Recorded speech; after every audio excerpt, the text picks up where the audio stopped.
vamos a colocar un ejercicio de un sistema de fuerzas concurrentes, en el cual vamos a proponer una solución doble, una solución analítica y una solución gráfica. Vamos a hacer las dos cosas, así que queda más completo.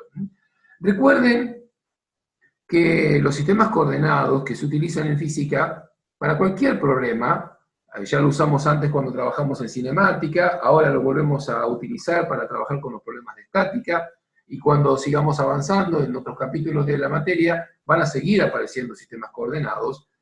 Esos sistemas coordenados cumplen un rol descriptivo, un rol que permite agregarle al escenario físico tangible, donde se observa el fenómeno, donde aparecen las leyes, donde ocurren las interacciones, un escenario analítico, un escenario de representación en el cual poder medir y mostrar las variables del problema.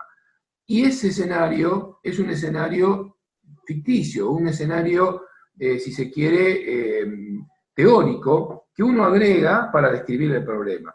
Con lo cual, no es tangible, no tiene por qué venir con el problema como dato, y además, y esto es lo más importante, uno puede utilizar más de un sistema coordenado para describir un problema. Si bien es cierto que muchos ejercicios se plantean con el sistema coordenado X e Y ya dibujados en el problema, o inclusive si estuvieran en 3 dimensiones también aparecería el eje Z, y también normalmente ya está dibujado en el problema, eso no es más que una especie de ayuda para poder resolver el ejercicio, pero no necesariamente es el único sistema coordenado posible, no tiene por qué ser el más efectivo de todos, y lo más importante, no significa que exista físicamente. Es una herramienta de descripción matemática, no es de existencia tangible. No tiene por qué ser el eje X siempre horizontal o el eje Y siempre vertical, y ni siquiera tiene por qué venir dibujado. Podría simplemente plantearse un objeto, vamos a hacerlo en este caso, supongamos que tenemos simplemente un bloque, un cuerpo de forma cualquiera, y sobre ese cuerpo actúan algunas fuerzas. Vamos a suponer que estas fuerzas están actuando una horizontal, una fuerza está actuando con cierta inclinación, ya veremos cuánto. Así la voy a dibujar en forma concurrente para que el problema se resuelva con cierta facilidad, y voy a dibujar una tercera. Vamos a ver si podemos conseguir algo así.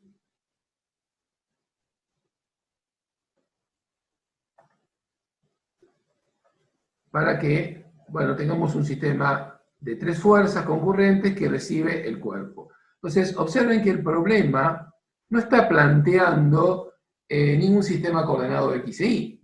Simplemente dice, yo tengo un cuerpo que está dispuesto en el espacio, o en este caso en el plano, porque entiendo que puede tener un espesor o que puede tener una proyección saliente o entrante en la imagen que estamos observando, pero esa dimensión es irrelevante para el problema. O sea, estas fuerzas están actuando en una cara del cuerpo, están actuando en el plano medio del cuerpo, con lo cual que sea más grueso o más fino no agrega nada al problema, y por eso esa tercera dimensión no la dibujamos y tampoco la tomamos en cuenta en la solución del problema.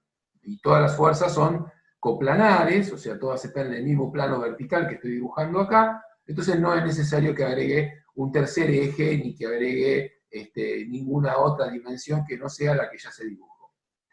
Este es el escenario físico. Este es el escenario que me muestra qué ocurre con el cuerpo y lo que recibe, que en este caso son las 3 fuerzas. Yo me molé F1, F2 y F3. Acá tengo una fuerza F1, acá actúa una fuerza F2 y luego una fuerza F3.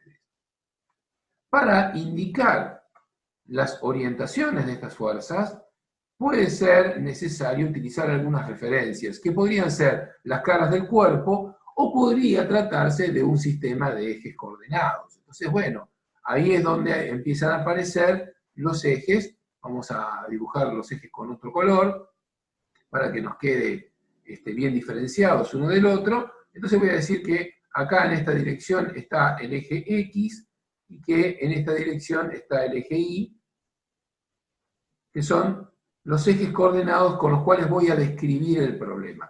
Observen que no estoy hablando de otras fuerzas. Este es un eje que me va a permitir describir las componentes horizontales y este eje las componentes verticales. Las fuerzas que efectivamente actúan sobre el cuerpo son F1, F2 y F3. Vamos a resolver el problema de hallar la resultante y la equilibrante. Son las dos cosas que vamos a tratar de encontrar acá. O sea, el problema lo que nos plantea como desafío es encontrar R y encontrar E.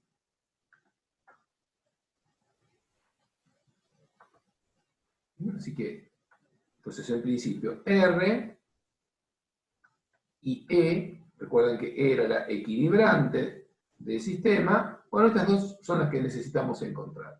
Lo voy a resolver de dos formas, una forma gráfica y una forma analítica. ¿Cómo lo resuelvo gráficamente? Bueno, voy a colocarle los datos a todo esto. El módulo de F1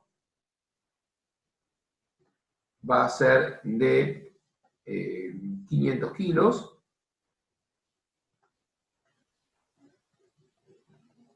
Por supuesto son kilogramos fuerza. El módulo de F2 es de 400 kilogramos fuerza. Y el módulo de F3 vamos a ponerlo también de 500 kilogramos fuerza. Una vez que tengo estos datos, debo definir una escala. Y ahí, otra vez, hay una participación muy activa de quien resuelve el problema. O sea, la escala de fuerzas no es un dato físico, sino que es parte del escenario de representación. Entonces voy a definir acá una escala de fuerzas, pero lo tengo que definir en función del espacio disponible y del tamaño de las fuerzas. La escala de fuerzas, recuerden que es una relación entre el tamaño, el valor real de las fuerzas y el tamaño de la flecha que voy a dibujar. Entonces ahí entra en juego el espacio disponible y el tamaño que tienen las fuerzas.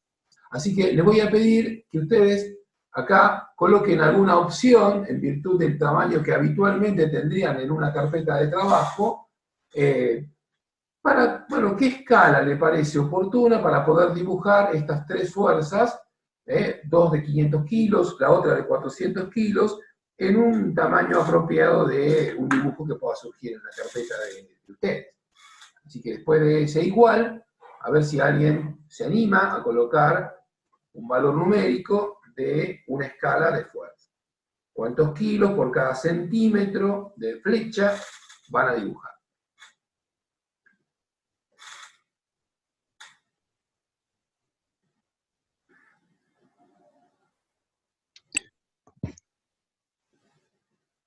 ¿Un centímetro 100 kilogramos? ¿Fuerza? Bueno, eso puede servir. Eso se anota de esta forma. La escala de fuerza sería entonces de 100 kilogramos fuerza por cada centímetro. Hay una relación, en la unidad va a haber una relación de este tipo. Unidad de fuerza, en este caso vos elegiste 100 kilogramos, y por cada centímetro de flecha. Entonces, por ejemplo, para esta fuerza F1, la flecha debería medir 5 centímetros de largo, y la fuerza F2 debería medir 4 centímetros de largo. Entonces, de esa manera, cuando yo multiplique la escala por la longitud, debería darme el módulo de la fuerza. En general, entonces, el módulo de la fuerza Fi, cualquiera sea, será la escala de fuerzas multiplicada por la longitud de la flecha. Entonces, fíjense que, bueno, de acá podríamos deducir cuál sería la longitud de la flecha que necesito para dibujar o para representar cada uno de estos datos, dividiendo el valor de la fuerza por la escala. Si a estos 500 kilos lo divido por estos 100 kilos por centímetro que vos elegiste, el resultado es 5 centímetros. De manera que este F1 medirá 5 centímetros de largo, 4 centímetros me va a dar para F2, y por supuesto que F3, como tiene el mismo módulo que F1, también va a medir 5 centímetros. Esa es la manera en la cual se anota y se opera con la escala. Entonces, en este caso, diríamos que el valor de cada una de las fuerzas será 100 kilogramos por centímetro, que es lo elegido, 100 kilogramos por cada centímetro de flecha por la longitud que tenga cada flecha. Entonces fíjense que si la primera flecha mide 5 centímetros, 100 kilogramos sobre centímetro por 5 centímetros, los centímetros se simplifican, el resultado da 500, y entonces esta flecha representa precisamente este dato en forma gráfica, y cuando la longitud sea de 4 centímetros me dará 400 kilos, y representará este dato, y lo mismo para el tercer dato, y lo mismo para cualquier caso, en el supuesto de que F3 tenga un tercer resultado, que no corresponda o no iguale a ninguno de los anteriores. Simplemente multiplicando la longitud que hayan usado para la flecha por la escala, nos debería ofrecer como resultado el valor de dato que estamos tratando de representar. El proceso constructivo, para saber de qué tamaño o el dibujo, por supuesto será que la escala pase dividiendo, y entonces tendré la longitud de cada flecha como el valor del dato de cada fuerza dividido la escala elegida. Lo más importante que tenemos que entender, lo voy a escribir aquí, por lo menos entre paréntesis, esto es elegir. O sea, no es un dato único del problema, ni va a venir como parte de la información del problema, y tampoco va a estar limitado a que no lo puedo modificar de ningún modo porque estaría cambiando un dato importante del problema. Si alguien decide resolver este mismo ejercicio usando una escala distinta, podría ser, por ejemplo, que alguien diga, bueno, yo voy a usar 50 kilogramos por centímetro, otro de los participantes usa una escala de 50 kilogramos por centímetro, estos datos, estos tres datos, F1, F2 y F3, van a seguir siendo los mismos. Lo único que va a cambiar es el largo de la flecha, o sea, va a cambiar el tamaño del dibujo que lo representa. Con 50 kilos por centímetro, esta fuerza F1 medirá 10 centímetros de largo, la fuerza F2 8 centímetros de largo, y por supuesto que F3 otra vez 10 centímetros de largo. O sea, esta relación sigue valiendo, y lo que se va a ajustar es el tamaño de dibujo, el tamaño de representación, cambiado porque cambié la escala. Es una manera de modificar el tamaño. Entonces, ¿cuál va a ser el criterio para elegirlo? Sencillamente que podamos hacer el mayor tamaño posible, el dibujo más grande posible, que quepa íntegramente en la hoja de trabajo. Si hacemos una escala de valor numérico muy grande, recuerden, como la escala finalmente va a pasar dividiendo cuando quieran calcular la longitud de la flecha, si esta escala elegida es demasiado grande, la longitud de la flecha pasa a ser pequeña, y dibujar en tamaño pequeño termina generando errores de construcción, errores de medición, errores de dibujo que son más relevantes, que empiezan a tener un peso relativo mucho más alto que si hacen un dibujo grande. Entonces, este tipo de cálculos gráficos siempre conviene hacerlo con dibujos grandes. Ahora, el otro extremo es que la escala sea muy pequeña, supongamos que sea, no sé, 1 kilo por centímetro, bueno, me quedaría una flecha de 500 centímetros, que son 5 metros de largo, no puedo dibujar una flecha de 5 metros de largo en la hoja, entonces se me va a escapar el dibujo del lugar de trabajo, y efectivamente no lo voy a poder hacer. Así que necesito encontrar una solución intermedia. No es única esa solución, pero necesito llegar a este equilibrio. Si elijo una escala muy grande, estoy seguro que va a entrar en la hoja, pero el dibujo va a quedar muy chico, va a ser difícil de ejecutar y seguro voy a tener muchos errores. Y si la escala es muy pequeña, el dibujo va a crecer de tamaño y puede ocurrir que no quepa en la hoja. Así que necesito encontrar una solución intermedia. Esta solución para una hoja de carpeta, de cuaderno universitario, está muy bien. En el pizarrón sería demasiado chico, por supuesto, utilizaría una escala más pequeña para que el dibujo quede más grande. En la pantalla de la computadora, en el celular, en el cuaderno, esta escala está muy bien. Bueno, una vez dibujado a escala y respetando los ángulos, que por cierto todavía no los indiqué, voy a indicar este ángulo de aquí como 30 grados, y este ángulo de acá también como 30 grados. Observen que la referencia que estoy usando para acotarla es la más intuitiva, la que me da una imagen más amigable, más cotidiana, porque es el ángulo agudo que encuentro para referenciar, pero está referenciado respecto del eje Y. Además, este ángulo está respecto del eje Y, el semieje positivo de las Y, y el otro ángulo está respecto del semieje negativo. negativo, o sea que ni siquiera uso la misma referencia. Por lo tanto, cuando necesite calcular las componentes, recuerden que una de las etapas que hay que hacer analíticamente para resolver el problema es descomponer todas las fuerzas en X y en Y. Estos ángulos que están acá, bueno, no van a servir en la fórmula general. Tengo que siempre referirlo al semieje positivo de las X. O sea, voy a tener que encontrar cuánto vale este ángulo y voy a tener que encontrar cuánto vale este ángulo. No es muy difícil de hacer eso, pero no me tengo que olvidar que esos ángulos son necesarios. Este ángulo que sería alfa 2 lo necesito y este ángulo que sería alfa 3 lo necesito. Para representar el problema y para resolverlo gráficamente, esa conversión no es necesaria porque en ningún momento yo voy a hacer un cálculo analítico de componentes. Sí es muy importante que el dibujo lo haga a escala y respetando los ángulos. Si el ángulo que yo conozco es de 30 grados, lo mido respecto de la vertical con un transportador y con buena precisión, y posiciono este vector F2, aunque sea con respecto a Y, pero lo posiciono bien en la posición que corresponde de acuerdo al dato del problema, en el método gráfico ya es suficientemente bueno. No es necesario que, bueno, lo midan siempre con el transportador respecto del eje X positivo, o que se pongan a medir este que es mayor que 180 grados, que excepto que tengan un transportador de 360 grados, no lo van a poder medir directamente. Para medirlo gráficamente no es necesario que lo refieran al semieje positivo de las X. Pueden usar cualquier referencia mientras la respeten correctamente.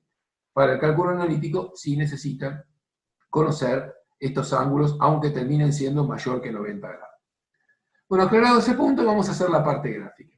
La parte gráfica lo voy a hacer por el método del paralelogramo. Recuerden que ese método estaba inspirado en el hecho de que las fuerzas se suman siempre de a 2, no puedo sumar las 3 todas juntas, y por lo tanto voy a hacer primero una composición o una resultante parcial que involucre a F1 y a F2, y luego a ese resultado parcial le voy a agregar la tercera fuerza, que sería F3. Así que el primer cuidado que tengo que hacer con el método gráfico es que esto esté muy bien dibujado. ¿Y eso qué significa? Respetar la escala para que las longitudes de las flechas sean las correctas y respetar los ángulos para que las direcciones de las fuerzas sean las correctas. Una vez que eso está bien respetado, bueno, el dibujo pasa a ser confiable y yo puedo aplicar el método, por ejemplo, del paralelogramo, que es lo que voy a aplicar acá. ¿En qué consistía? En donde termina cada una de las fuerzas involucradas, en este caso F1 y F2, voy a trazar paralelas a la otra fuerza. Entonces, acá termina F1, entonces, que pase por aquí, voy a trazar una recta, que es una auxiliar, por lo tanto no necesito establecer con precisión su longitud, sí la inclinación, de tal manera que quede paralela a la fuerza F2. Esto no se debe hacer a ojo, yo acá lo estoy haciendo a ojo porque no tengo elemento gráfico para trazar, pero se tiene que utilizar escuadra y regla para garantizar que efectivamente estas dos rectas, la recta de acción de la fuerza F2 y esta recta auxiliar que estoy dibujando ahora, efectivamente sean paralelas. Acá está bastante bien, pero no se puede confiar en una cuestión óptica, hay que hacerlo gráficamente con instrumentos. Lo mismo voy a hacer con otra recta que pase por el final de F2, que sea paralela a F1, y voy a tener estas dos auxiliares que tengo acá. En donde se cortan esas dos auxiliares, tengo el final de la resultante, y por supuesto que el inicio de la resultante estará en el punto común, que es el lugar donde concurren todas las fuerzas. Así que acá, le vamos a cambiar de color así no se confunde, acá tengo una resultante parcial que va, esta sería una R, pero como no es la resultante de todo el sistema de las tres fuerzas, sino que solo involucra a F1 y a F2, esto será R12, con un doble índice, que nos indica, bueno, cuáles son las fuerzas que estuvieron comprometidas en esa solución. Para encontrar la resultante definitiva del problema, voy a necesitar agregarle, sumarle a esta resultante parcial, R12, la fuerza F3, que hasta ahora no había utilizado, y entonces voy a volver a aplicar el método del paralelogramo, pero esta vez con las fuerzas R12 y F3. Entonces trazo una paralela a F3 en donde termina R12. Otra vez, como es un auxiliar, puede tener cualquier longitud. Y una paralela a R12 por donde termina F3.